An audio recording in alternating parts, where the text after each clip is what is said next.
kedatangan Yesus kali yang kedua, sebelum itu akan terjadi murtad. Banyak orang, artinya tidak sedikit, nggak cuma satu dua. Ya. Kenapa? Karena penganiayaan, karena siksaan, banyak orang akan meninggalkan imannya. Nah, saudara-saudara, jangankan Ruben Onsu, karena Pendeta Mel Atok mengatakan pastilah Ruben Onsu menyesal seperti apa, misalnya tentang Yudas, Petrus yang penyesalannya luar biasa. Nah, baik, mohon izin Ibu Pendeta, kami akan menanggapi pernyataan dari Ibu Pendeta yang sudah viral mungkin di media sosial. Hemat kami, dua pernyataan yang seharusnya kami reaksi ini, karena supaya clear begitu ya dan lurus. Yang pertama, Ibu Pendeta ini mengatakan bahwa ada seseorang yang keluar dari kekristenan itu kemudian di akhir zaman atau di akhir-akhir kemudian kedatangan Yesus kedua kalinya, seperti itu pernyataan dari ibu ini. Katanya karena siksaan, penganiayaan, kemudian akan meninggalkan imannya. Kemudian Ibu Pendeta ini membawa-bawa nama Ruben Onsu. Dalam video ini saya mau menanggapi fenomena belakangan ini di mana beberapa public figure Kristen memutuskan untuk meninggalkan Yesus dengan murtad dari iman Kristen. Sebenarnya kebebasan beragama itu adalah hak setiap individu dan hak setiap manusia. Hanya saja saya percaya bahwa orang-orang yang meninggalkan Yesus ini adalah orang-orang yang tidak mengerti mengapa ia harus menjadi pengikut Yesus. Yang dengan demikian orang-orang yang meninggalkan Yesus ini pasti berpikir bahwa ada yang lebih berharga dari Yesus itu sendiri. Atau bahkan mereka berusaha untuk membenarkan pikiran atau perasaan mereka itu dengan berkata, Yesus sama aja kok dengan iman lain.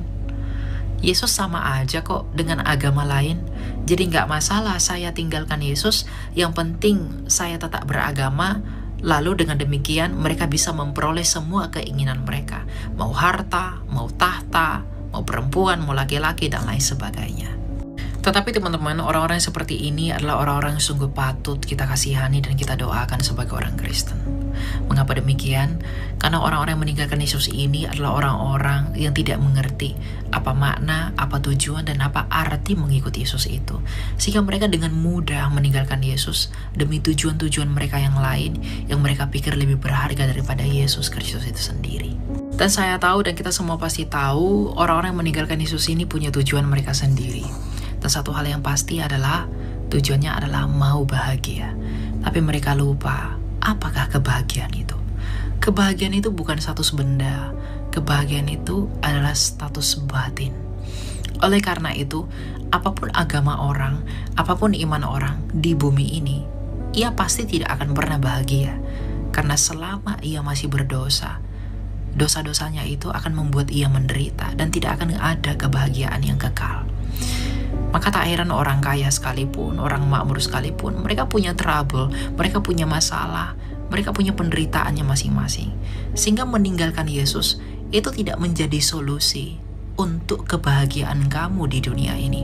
Karena semua orang beragama apapun di dunia ini pasti menderita. Tapi mari kita pikir lebih jauh. Setelah kamu mati, kemanakah jiwamu? Apakah kamu yakin setelah kamu mati, jiwamu akan bahagia? Maka dengan demikian, keadaan kita setelah kematian adalah alasan kita untuk tidak meninggalkan Yesus. Renungkan dan pertanyakanlah dalam hatimu, kepada siapakah jiwamu itu kamu percayakan? Kepada siapakah jiwamu setelah kematian itu kamu gantungkan? Ingatlah wahai manusia, yang kamu takutkan adalah kematian. Semua orang berlomba-lomba tidak mau mati, menghabiskan uang demi pengobatan dan lain sebagainya. Tapi bagaimanapun kamu akan mati. Tapi setelah kematian itu, kemanakah kamu akan pergi? Mengapa kamu tidak mempercayakan jiwamu setelah kematianmu kepada Yesus yang telah mati namun hidup kembali? Agar engkau pun ketika kamu mati, engkau memiliki nasib yang sama seperti Yesus, yaitu hidup kembali. Bukankah hidup itu yang kamu inginkan? Lalu mengapa kamu meninggalkan Yesus dan menjual dia demi sesuatu yang dapat rusak, demi sesuatu yang dapat usang? Inilah yang tidak kamu mengerti, sehingga kamu dengan gampang menjual dan meninggalkan Yesus itu. Karena bagaimanapun, engkau tidak akan pernah bisa menemukan sosok yang seperti Yesus yang telah mati namun hidup kembali, yang adalah kerinduan jiwamu. Ketika kamu meninggalkan Yesus, kamu mempercayakan jiwamu kepada siapa? Kepada orang mati yang tidak bangkit-bangkit, bukan? Kepada batu yang tidak dapat berbicara, bukan? Kepada patung yang tidak bisa berbuat apa-apa, bukan? Inilah yang tidak kamu pahami, wahai orang-orang Kristen yang meninggalkan Yesus. Ini yang tidak kamu pahami, sehingga kamu dengan mudahnya meninggalkan Dia. Jangan tinggalkan Yesus, kembalilah. Kamu tidak akan bisa berbuat apa-apa di luar dari Yesus. Ingat, tujuan kamu mau bahagia. Kebahagiaan batinmu itulah yang utama. Maka percayakanlah batinmu, percayakanlah jiwamu itu kepada Yesus yang telah menang itu. Dan kabar buruknya, tidak ada yang seperti Yesus di luar dari Yesus. Maka kemanapun kamu mencari yang seperti Yesus demi kebahagiaanmu, kemanapun kamu pergi untuk bahagia, mencari kebahagiaan dan apapun itu, kamu tidak akan pernah menemukannya di luar Yesus. Kalaupun kamu menemukannya, itu hanya ilusi, itu hanya tipu daya, itu hanya kebohongan yang sebenarnya akan membinasakan kamu.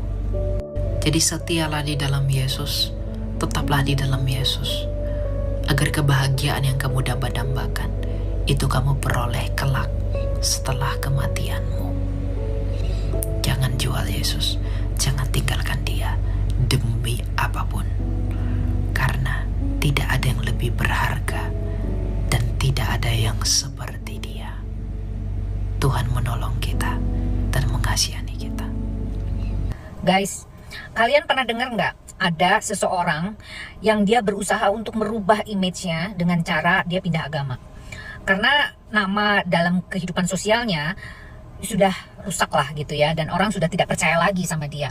Maka dengan begitu liciknya dia berusaha untuk pindah agama dengan cara seperti itu, agar mendapatkan image baru di ranah publik atau di lingkungan masyarakatnya.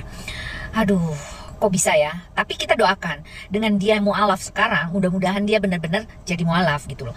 Tapi dari beberapa waktu sebelumnya, dari track recordnya, ada dia datang juga ke gereja, lalu dia juga ada bertemu dengan pemberkatan dan sebagainya. Aduh, saya nggak ngerti ya.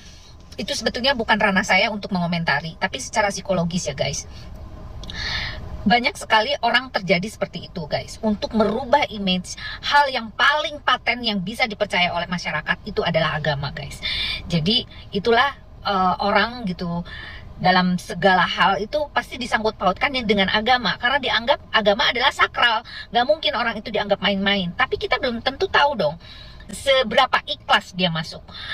Mengkhawatirkan sih kalau menurut saya. Tapi ya kita doakan bersama ya, semoga orang-orang di luar sana yang memang masuk agama Islam terutama gitu, mudah-mudahan diberikan rahmat dan hidayahnya, lalu semoga benar-benar mabrur lah gitu ya, menjadi agama yang kuat gitu ya, dan memang betul-betul dia mendapatkan hidayah gitu loh guys. Sebetulnya itulah yang saya harapkan gitu, jangan sampai agama itu dipermainkan gitu hanya karena ingin merubah image tersebut gitu. Aduh, tapi ya sudahlah. Tapi secara psikologi saya bicaranya seperti itu ya. Ada hal orang untuk merubah image, mengembalikan kepercayaan masyarakat itu dengan cara agama itu guys, karena itulah yang paling paten gitu guys ya.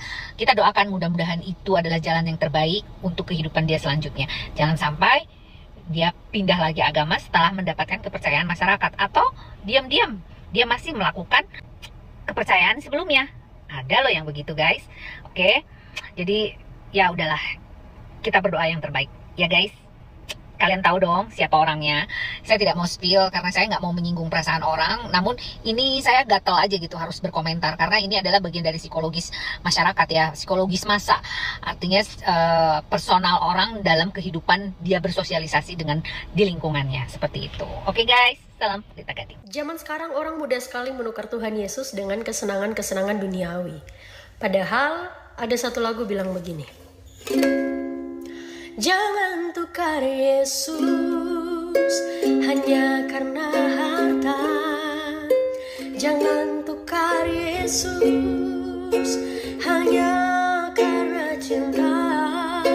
Jangan tukar Yesus hanya karena tahta. Yesus lebih mulia dari segalanya. Jangan jual Yesus hanya karena harta. Jangan jual Yesus hanya karena cinta. Salam saudara-saudara yang diberkati oleh Tuhan. Itu dia video cuplikan yang baru saja kita dengarkan tadi. Usai viral di sosial media, bagaimana Ruben Onsu DKK meninggalkan imannya, yaitu iman kepada Yesus, dan menjadi seorang mualaf. Terkait dengan berpindahnya beliau, itu adalah urusannya sendiri. Tetapi seturut dengan khotbah yang disampaikan oleh Ibu Pendeta, yang mana di dalam khotbah itu diceritakan sesuai dengan kebenaran firman Tuhan bahwa menjelang kedatangan Yesus yang kedua kali akan ada penganiayaan bagi anak-anak Tuhan dan banyak orang-orang akan murtad. Saudara-saudara, Alkitab telah terlebih dahulu mengatakan hal tersebut. Itu sebabnya mari kita sebagai anak-anak Tuhan, apa yang terjadi ini boleh kiranya menjadi pelajaran penting bagi kita, agar kita boleh terus memegang iman kita kepada Yesus Kristus. Mungkin kita mendengar di berita-berita banyak orang-orang terkenal meninggalkan imannya kepada Yesus. Saudara, jangan saudara goyah. Kuatkan imanmu kepada Yesus, karena memang Alkitab telah lebih dahulu mengatakan bahwa hal itu akan terjadi. Dalam kitab Ibrani dikatakan bahwa orang-orang yang murtad, kata firman Tuhan, Tuhan tidak berkenan. Tetapi orang-orang yang terus maju, terus setia, orang-orang seperti itulah yang akan membuat Tuhan berkenan kepada mereka.